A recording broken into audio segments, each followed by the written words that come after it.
I'm Toni Esselin. And I'm Aimee Bernard. And we are here to help make it make sense.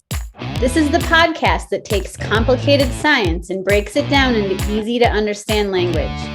So buckle up, buttercups. You are in for a bumpy ride.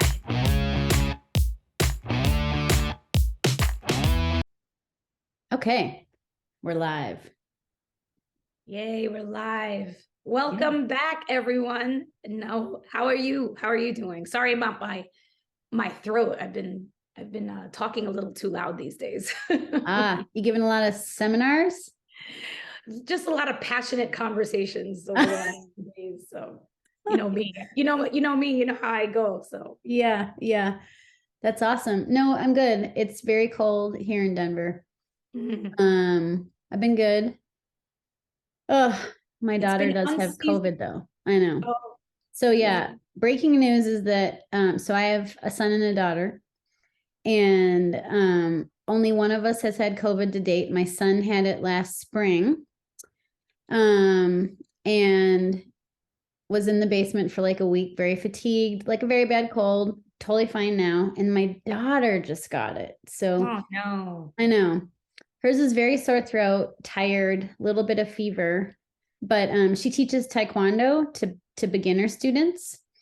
And last Saturday she came home and she hasn't been wearing a mask, which I told her it was her decision.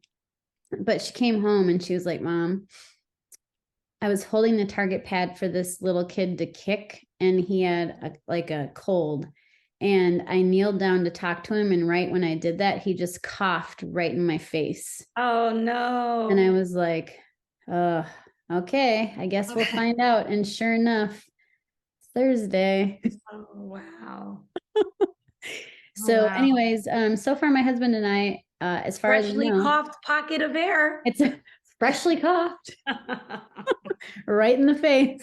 Oh, man. So anyways, yeah, that is confirmation of what we knew all along, that freshly coughed pocket of air is what does it. Coughed pocket of air. That's it. Doing it, man. So how about you? Yeah, we're doing okay. My son just celebrated his 5th birthday, so he's really excited about that. So that's been really cool. Yeah, just getting through it. Still, there's this, like people in New York, you were saying it's cold in Colorado. It's been unseasonably warm in New York. Wow. Yeah, I'm sure that'll change in the next couple of weeks. It usually gets us at some point, but yeah, it's been a mild January. But in the meantime, for that, it's been a lot of respiratory illnesses. My son's been coughing since like September. Mm-hmm.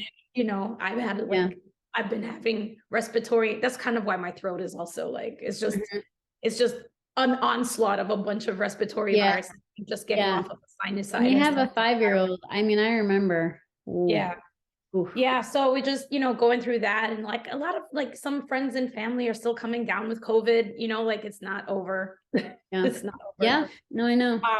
Yeah, so that's it. That's where we're at. Want to tell the listeners to the podcast that we have like a jam-packed few weeks for you in the next couple of episodes. We're going to talk about a lot of cool things, have a couple more guests. Mm-hmm. And also talk about natural immunity a little bit, like immune boosters out there that people are taking. So we're going to try to tackle those. Beyond vaccines and if they work. Right. So we're gonna solicit you guys for questions. So please have some questions about, immune boosters and juicing and, vitamins and all of those things that folks try to do for like a natural boost of the immune system outside of vaccines. So we wanted to tackle that topic a little bit. So wanted to just give y'all a heads up for more to come on the programming. That's right. Yeah. And we'll have a couple guests. Yeah. And also any other, I think, topic ideas, we would love to hear from you because, we have ideas, but it might not be something you want to hear. Yeah, that's right. That's right. So you know where to reach us. Yeah. All right. So let's kick it off today. We wanted to do a really quick one today to talk a little bit about some of the things that have come out in the media, there's been a lot of sudden death, and that has been top of mind for a lot of folks and social media, and wanted to talk about how, unfortunate it has been that the folks who are not in favor of vaccines, is how I will call them, have jumped on calling out these sudden deaths as a result of vaccination to COVID, and that it's not a coincidence and all of this stuff. And every single person who has had a sudden death has had an explanation as to reason why that they had that cardiac collapse, if you will. And there is a lot of literature of late that has come out making an association with COVID infection, heart disease, something that we already knew, but now we need to take a better look. There were a couple of articles that just came out, one in Lancet, one in Nature. Nature came out last year, but the one in the Lancet just came out recently about cholesterol levels going up. Folks that have been infected with COVID, and again, folks that are just, we've always said this podcast, if you're dead set against it, this isn't for you. This is for those folks who are on the fence, and those folks that are like dead set against it, unfortunately, are using these unfortunate and tragic events to further this agenda of fear mongering when it comes to vaccinations and public health measures to take care of yourself. And so I think, one of the things that Aimee and I were talking about before we got on was the fact that, this COVID is just not gone. Number one, it keeps mutating, it's still doing its thing and infecting folks. But, again, the data is clear that, those of us who have gotten vaccinated do not have the same consequences as those who have not gotten vaccinated. That's undisputable. Now, what has also been manipulated, in addition to, the sudden cardiac collapses of some folks, and there have been articles, some doctors have written, the vaccine advocate doctors who have written about these things. Esther Chu is one of them. And I believe the wife of that reporter who had yes. Yeah, that had the aneurysm in at FIFA, also wrote in her grief. Can you imagine? And she is from my understanding, Toni, from when I read that, she's a physician.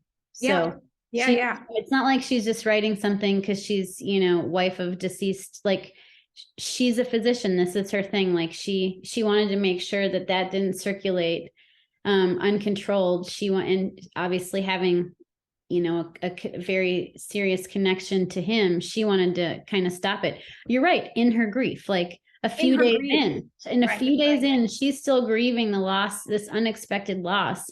And here she is writing something, as a physician, to try to stop the craziness. Yeah. It was just, it isn't fair. And there has been this manipulation of the numbers to further confuse people around the number of folks that are hospitalized with COVID or dying of COVID that are vaccinated versus unvaccinated. And that is just a manipulation of the numbers, and it's hard for you to, like, if I'm talking to somebody who's doesn't believe anything or is in an untrusting situation, how is it that I'm not manipulating the numbers to suit myself, right? Like, it's a really tough place, and it's a tough manipulation to work through. But one of the things that we wanted to talk about was just that, like, because more and more people are getting vaccinated, and it has been shown that you can still get infected by COVID, but the consequences are less, right? The sheer number of folks that are vaccinated versus unvaccinated, you're going to have a higher number of folks that are going to have the complications that we can't avoid because no vaccine is 100%. Yeah. Can I show my graphic? Yeah, yeah. Would Of that be a good course. time And for it? for those of you who can listen to graphics, here you are. Dr. Aimee's at it again. I know. I'm sorry. I think we were going to do this a little bit later, but I think because you're talking about it as a visual person, I've realized that a podcast is not probably my best medium, but I'll tell you was as I explain things, I usually have the picture in my head. So what I just wanted to show you is what Dr. Toni was just talking about. And this was modified from a TikTok video that came from someone who calls himself the Justice Guy. And he did a really nice job. He mostly talks about like legal stuff, but for whatever reason, he did this great TikTok video. So I modified it a little bit. I kind of changed the numbers to make it a little bit easier, but they're still accurate. But the point here is what Dr. Toni was saying. Let's say we have 100 people. And if you look on the left side, which I will tell you in words, we have 50 little humans that are vaccinated. And if we look on the other side, we have 50 humans that are unvaccinated. These are all stick figures for those of you that are listening. And the mortality rate for vaccinated people is 6%.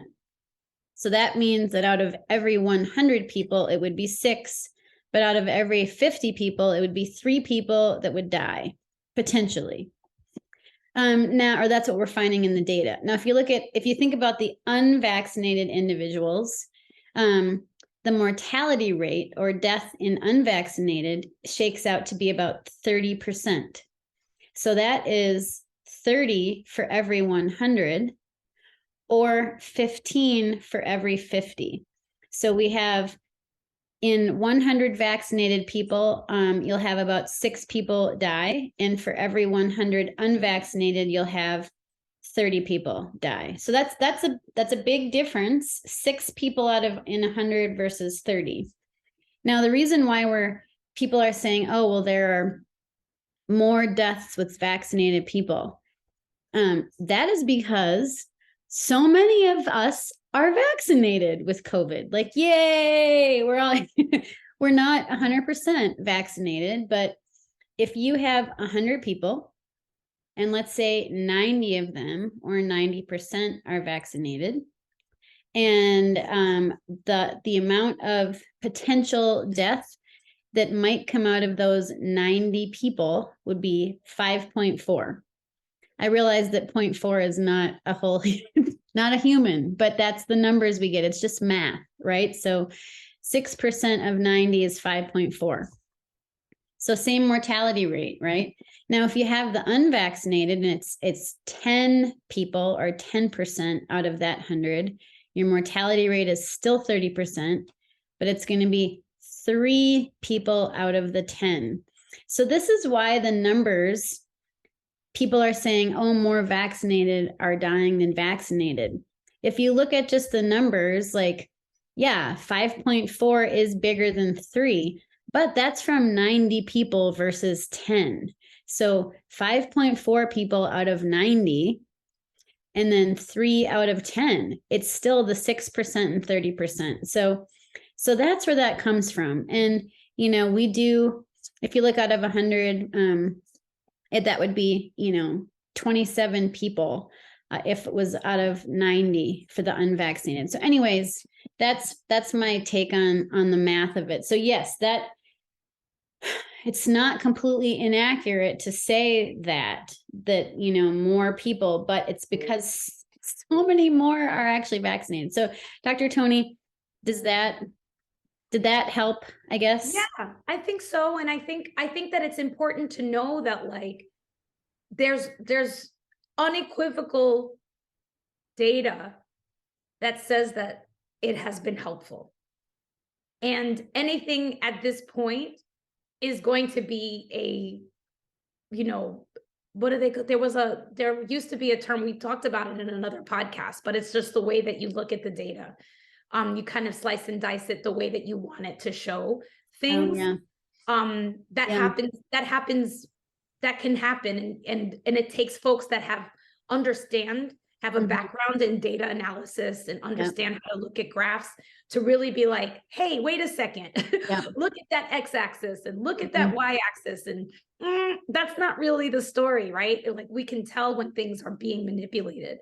And And sometimes folks are just, one of the things that I want you to be aware of, I think Dr. Aimee shared an article with me last year that made my head pop off, because it's a clickbait article with, a sentence, a title that will get you going and thinking that everything's failing. But then you read the meat of the article, and that's not what they're saying at all. But they really just want you to click. And Yeah. so really, again, we've said it before, we'll say it again, like, don't hop on these, videos with no context and like clickbait articles that are saying things that are not backed up by resources that you trust. Really, really take your time before you are concerned about anything. To ask questions and to really not make a quick judgment about anything that comes out, because all of it is like quick. It's like clickbait, press release, not vetted, like just to get you scared. And like, we're in scary times, so everybody's on edge. I think everybody has PTSD from these last couple of years. And so, please take care of yourself when you're reading these things and getting exposure to this information, and people making you feel like you've made a wrong choice. That's not, we're all making the best choices that we can with the information that we have. Yeah, I would further that by, if you see something that induces fear, makes you feel fear, makes you feel scared, don't hit share right away, and don't say, go and, blab about it to everybody that like kind of, if something induces fear, like an emotion, like I was saying before, it's probably not real science. Yeah, and I would actually encourage you, share it with us. And we'll, we've done that. We'll break it down for you. Totally. Line by line. Yes. That's our thing. We love doing that. So yeah, you can, hit share to us, but like to other people, just don't continue that fear. Like Dr. Toni was saying, everyone's so stressed out and anxious. Just don't feed that beast. Just kind of, try to look for more like, references and resources that are maybe a little bit more balanced, I guess. Agreed. Yeah. I mean, those are the things that are on my mind, and trying to figure out from a clinical perspective, how do we support folks that might continue to not feel like themselves after being infected with COVID. We talked a little bit about long COVID in another podcast, and more and more folks are coming down with long COVID and having the consequences of that. These are the things that we really want to prevent as much as possible, or at least get to a place where we can manage it. So, we'll refer you back to that long COVID podcast. Not much has changed. We're still working on figuring out how to screen for it. What's the best way to screen for it? How do you even define it? Like, it's just, all of these things are in the air.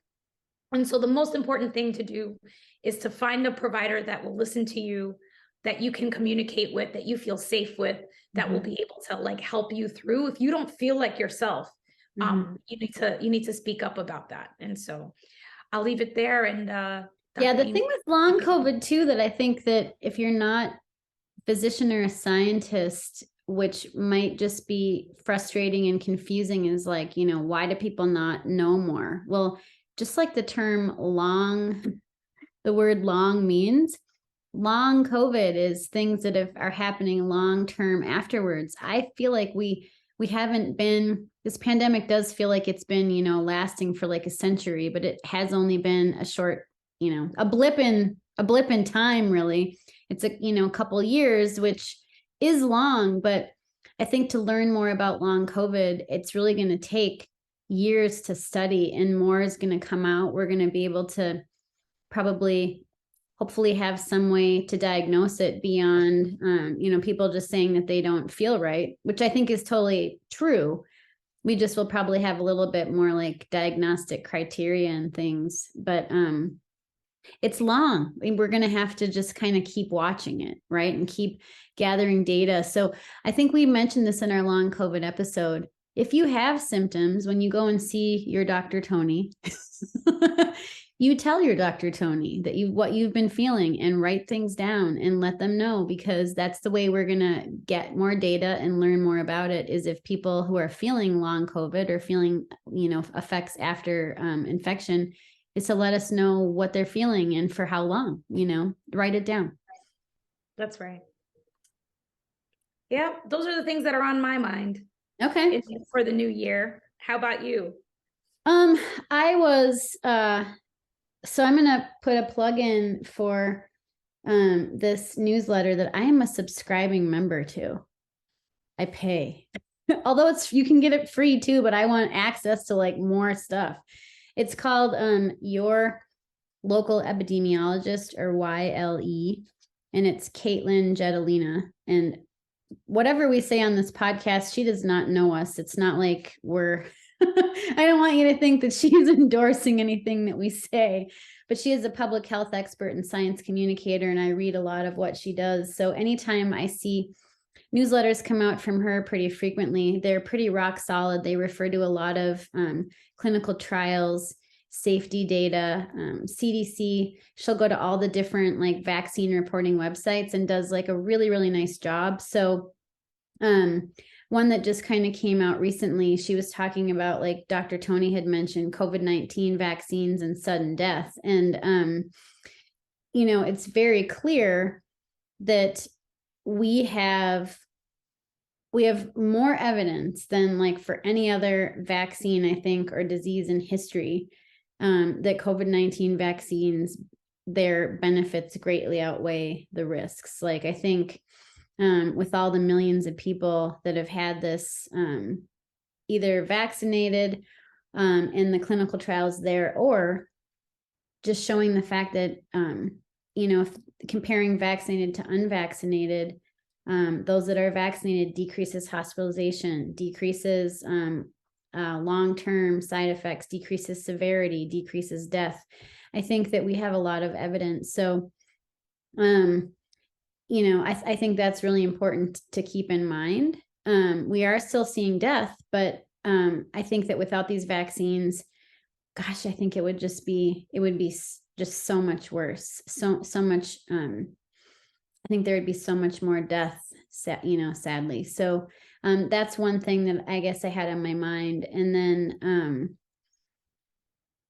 there was talking about just death, like rates, and how a lot of people think that the vaccine may play a role in excess deaths.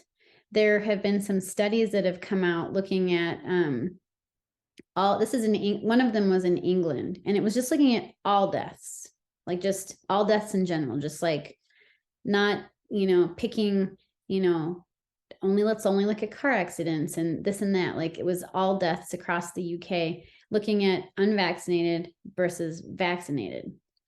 And the numbers were clear. The graph was incredible. It was like unvaccinated, vaccinated.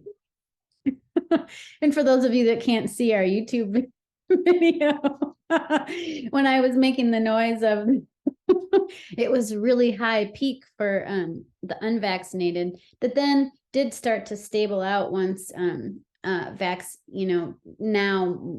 that more vaccines are available, but the vaccinated, just the peak never really got there. So there's a lot of clear data coming out. So I guess the bottom line is that the people saying that they think that the vaccines play a role in like excess deaths, that is total clickbait. That is a lot of disinformation that has been started in people that are not in favor of vaccines. So I think that is something that, we try to combat. And of course, it's easier to start a rumor with no substantial evidence than it is to put the rumor out. So what happens is, and this I think, and Dr. Toni, I think you probably agree with me, like it's so much easier to start a rumor, an unfounded rumor, start a fire, like with a little match, and it takes off, versus the scientists, the responsible humans that are like, oh, well, we must find all the data we can about that. And it takes us weeks and months. And then we have to make graphs and we have to write about it. And then we have to cite it. And, it's just, it's a little rough. I'm not gonna lie. Yeah, no, it is rough, but you know, we're in the work of patience and being patient, and you know, we gotta Trying our best. we're doing our best to just, you know, be patient and take you along. And you know, again, we've said it before, like this access to information is a blessing and a curse, you know. Yes. It's just really hard to interpret what you see and what you read. You know, when everything written is not necessarily for that particular audience, you know. And so I don't know, it's just we're in a place where we're like, listen, we're in year 3 of this bad boy. You know, there's just, you know, the misinformation continues. I don't think that that's going to go away. I think that what needs to be promoted is the ability to ask good questions. Yeah. And to really just be critical of all the information. Like, why should you feel better about something that's scary than like as being true versus something that might not actually be scary as being true, you know? So that's it. It's just, there's more of it, you know, and I think you're hearing from us you know, I can't pretend I'm not disappointed. It's, you know, we've all worked really hard to make sure that folks feel good. And, you know, if anybody's on social media, you saw that a lot of doctors were really upset about that movement, that organized movement of trying to pinpoint all of these very tragic, you know, occurrences and linking them to the vaccine immediately, you know? So anywho, we're trying to, like, you know, we're coming along with you. We're in the same place. We get it. We're getting the same information, and our story is still the same. At this place, like, we're in a war. We're trying to stay alive. We're trying to arm ourselves with as many protective shields as we can so that we can live a good quality of life. Right. That's the goal. That's the goal. It just being the person that, you know, the people that put the fires out all the time continually. It's just, got to recharge here and there. Cause like, we got to recharge. And we're, you know, we know that you're tired too. Like, everybody's tired. So we all need a break. We all need to recharge, you know, do things that are fun in a safe way, but know that, like, you have a resource. You've got a family here to, like, help you, like, work through all the things that are confusing and manipulative. And it's just not, I guess the title of the podcast is that it's not ending anytime soon. So arm yourself, you know? No, yeah. And I think we're hoping to have a guest on that is a mis and disinformation specialist. We're trying to get a guest on that can kind of talk through that a little bit, just because sadly people can specialize in kind of like combating that and learning about it now because it's just so prevalent. I mean, there are so many like communication centers that now focus on that, or like new programs, like master's programs have popped up on this. And maybe they were there before, but now they're needed more than ever. But so that's one of the things we want to do coming in the next couple months, probably on this podcast. But yeah, we'd also love to hear what you guys have for ideas. So we're going to have some guests. We're going to talk about like vaccine equity and things that are happening in Colorado. We're going to talk a little bit about mis and disinformation, things that could be used as natural immune boosters, potentially, because not all of them do what you think they do. But if you think it does it still might work. That's right. We'll break that all down. We'll break that all down for exactly. You. I think also one thing I want to talk about just real briefly before we call it a day is I keep getting questions about myocarditis. And Dr. Toni, I know that you see patients and stuff, but I think we are still saying, and data is still telling us that in men 18 to 39 that, the mRNA vaccines, it's very, very low, but can still cause myocarditis, and it's hormones, genetics, things like that. It's usually after the second dose, not the first, but they're still recommending the vaccine. People that have had myocarditis have recovered from it. Not everybody even has to be hospitalized or have any treatment. It's just something to be aware of. And that getting myocarditis that's severe is more common with infection from the virus than taking the vaccine. So do you concur? Yeah, the data hasn't changed as far as I know. The data hasn't changed. And I think that the real learning point of this is that there are more mild cases of myocarditis than I think that we really knew, because of the attention toward it. This was the way that we're taught is that this is, this can be severe and it's an emergency and all this other stuff, and you have to have, all of everything needs to be primed for it. But and I think I just actually read something recently or listened to something recently about myocarditis, and it was just like, yeah, this is, you can treat it at home. Like if it's not bad, you can just stay home, and it's not, and it's okay. Like there's no residual consequence in the mild cases. And, there are a lot more mild cases of myocarditis than you think, some people don't even know. And so the data hasn't changed on that. It's something to be aware of. Mild myocarditis, which you can recover from, is better than severe myocarditis that you can't as a result of being infected. So again, the choices are like, we said this a while ago in another podcast, like your choices are tough, right? Like it's not like zero, nothing bliss versus, something horrifying. It's like understanding the risk, benefits, and alternatives that we've talked about. And, we still recommend it because we know that you're gonna be better off in the long run.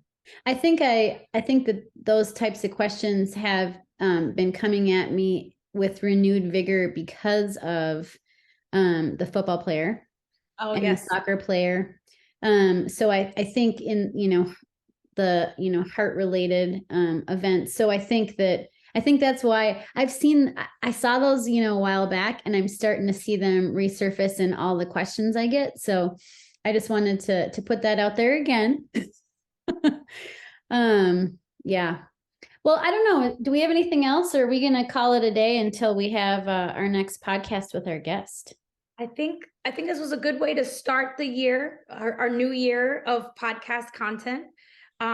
We are excited to bring on new guests and talk about new things. And we just wanted to touch base with y'all, make sure, we're still here. It's been a busy month. It's been a busy month. Little holiday break followed by, some very important 5-year-old birthday break. Yes. It's been a busy month.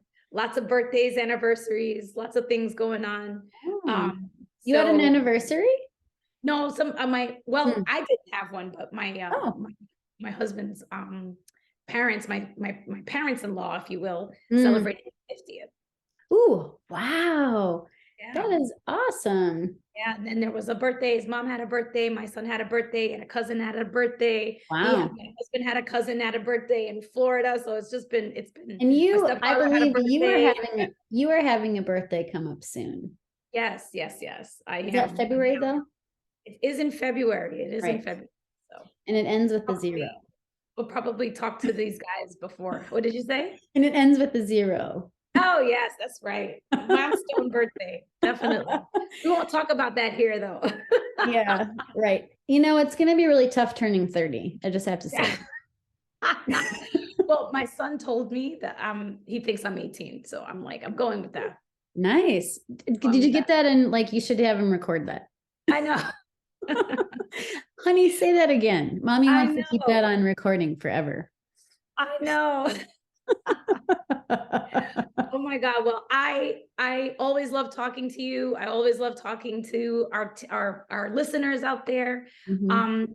Please don't forget about us and send us your questions at Dr. Toni, Dr. Aimee at gmail.com. Sounds And great. we'll be happy to answer anything. We'll see you next time. Sounds great.